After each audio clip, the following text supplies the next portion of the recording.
video aims to provide a more in-depth view at an issue many are struggling with, that is depression, and mainly its impact on daily performance. While it is a familiar disorder we know about, we would like to investigate and narrow down how much it affects the life of students by conducting primary and secondary research methods to inform and bring more awareness to mental health So, problems. what brought us to this topic? Well, as many of you know, since the rise of COVID, people have been isolated at their home, surrounded by their family and friends, or unfortunately alone. These past few years have been hard for everyone, especially students. Being kept in isolation and being stripped of offline classes with peers to strive academically can be very challenging for a student. As a result, students are more likely to develop depression in university. Depression is a common mental health disorder that affects millions of individuals worldwide.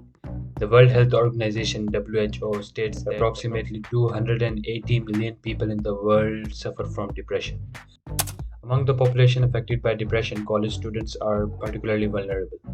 According to a study published in the Journal of American College Health in 2018, 35.3% of the students at a large public university in the United States screened positive for depression.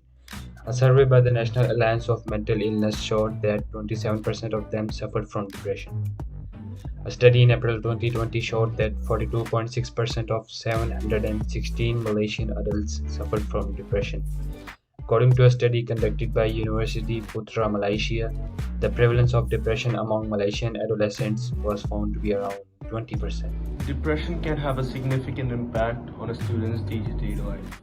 Academic difficulties, social isolation, lack of energy and motivation, changes in appetite and sleep patterns, negative thoughts and feelings, and increased risk of substance abuse are some of the main effects of depression in students. These effects can lead to poor academic performance, reduced quality of life, and increased risk of dropout. Despite the high prevalence and significant impact of depression among college students, the condition is often underdiagnosed and undertreated. This is due in part to the stigma associated with mental illness, lack of awareness and knowledge about the condition, and barrier to accessing mental health services.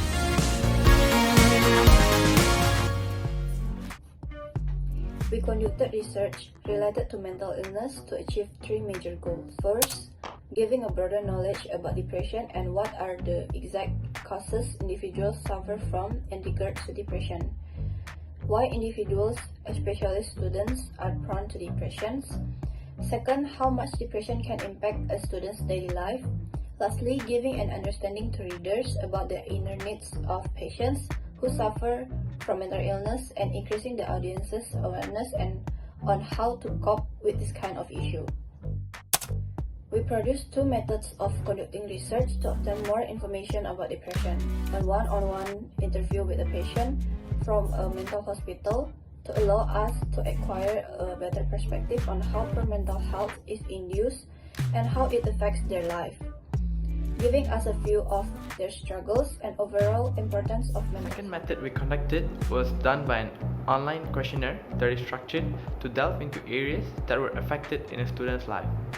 A stratified sampling approach was used as participants had to be students and were struggling with depression. This study's primary objective was to determine how much depression impacts students' daily performance. A market survey with roughly 60 participants will help give us a better understanding of the situation. The interview was conducted between our members and a patient suffering from many different mental illnesses, including depression. The results came to show that people with depression suffer severely from day-to-day activities like living their life, as people would much oftenly label them for their illnesses, while in reality they are so much more than that.